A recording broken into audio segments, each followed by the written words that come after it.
আমরা বাঙালি জাতি অনেক কিউট।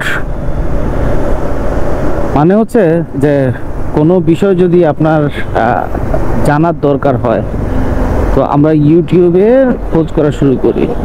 তো আসলে আগে থেকে জেনে রাখার চেষ্টা করি না, যখন ঠেকি তখন শিখি। তো মোটরসাইকেল রাইডাররাও এর ব্যতিক্রম নয়, যখন ঠেকেন তখন শেখেন। ম্যাক্সিমাম মোটরসাইকেল রাইডাররা হচ্ছে যে একটা বেসিক স্কিল নির্ভর রাইড করেন, যার কারণে আমাদের দেশে মোটরসাইকেল রাইডিং কালে অপ্রত্যাশিতভাবে কোনো কিছু যদি আপনার সামনে চলে আসে, দুর্ঘটনা এড়ানোর জন্য যে ইমার্জেন্সি রাইডিং স্কিল সেগুলো জানা সত্ত্বেও অনেকে সেটা ব্যবহার করতে পারে না। এর প্রধান কারণ হচ্ছে যে ইমার্জেন্সি রাইডিং স্কিল কিন্তু আপনি সব সময় ব্যবহার করেন না। এটা যখন আপনি অপ্রস্তুত অবস্থায় পড়ে যান, আনএক্সপেক্টেড কোনো কিছু যদি আপনার সামনে চলে আসে, সেই সময় আপনি কিন্তু এই স্কিলটা ব্যবহার করেন। তাই আপনার হঠাৎ করে কোনো কিছু সামনে চলে আসলে আপনার মাসেল মেমোরি প্রপার কাজ করে না।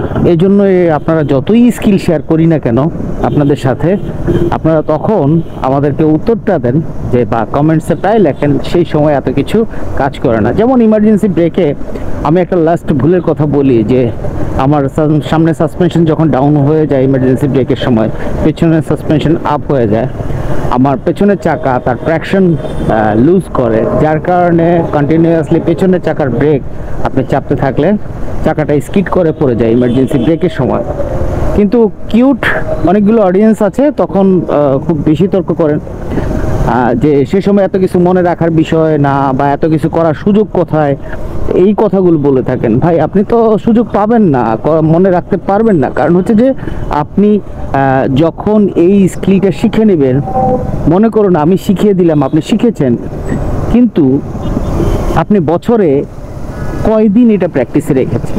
আর যখন আপনি কোনো কিছু প্র্যাকটিসে রাখবেন না, তখনই আপনার দুর্ঘটনা ঘটবে, তখন সেই সময় আপনার মাসেল মেমোরি কাজ করবে না। খুব স্বাভাবিক একটা হিসাব। তো আমরা মোটরসাইকেল রাইডিং স্কিল শেয়ারিং প্ল্যাটফর্মে বারবার একই ধরনের ভিডিও বা একই রকমের কনসেপ্ট নিয়ে কেন কাজ করি? বারবার আপনাকে আমরা নক করি, আপনার মেমোরিকে বারবার আমরা নক দেওয়ার চেষ্টা করি। তো এই জন্যই আমরা ইমার্জেন্সি যে রাইডিং স্কিলগুলো শেখাই।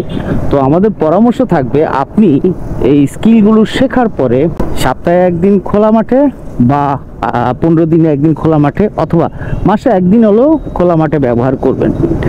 খুব বাস্তব একটা উদাহরণ দেখায়, আমি কিন্তু এখন প্রচুর হাইওয়েতে রাইড করি, প্রচুর হাইওয়েতে ট্যুর করি, আনএক্সপেক্টেড অনেক কিছু আমি ফেস করি, কিন্তু ইমার্জেন্সি স্কিলগুলো আমি প্রপার কাজে লাগাতে পারি। কারণ হচ্ছে আমি প্রতিনিয়ত শেখাই, ও আমার প্র্যাকটিসটা হয়ে যায়, যার কারণে আমার মাসেল মেমোরি প্রপার কাজ করে।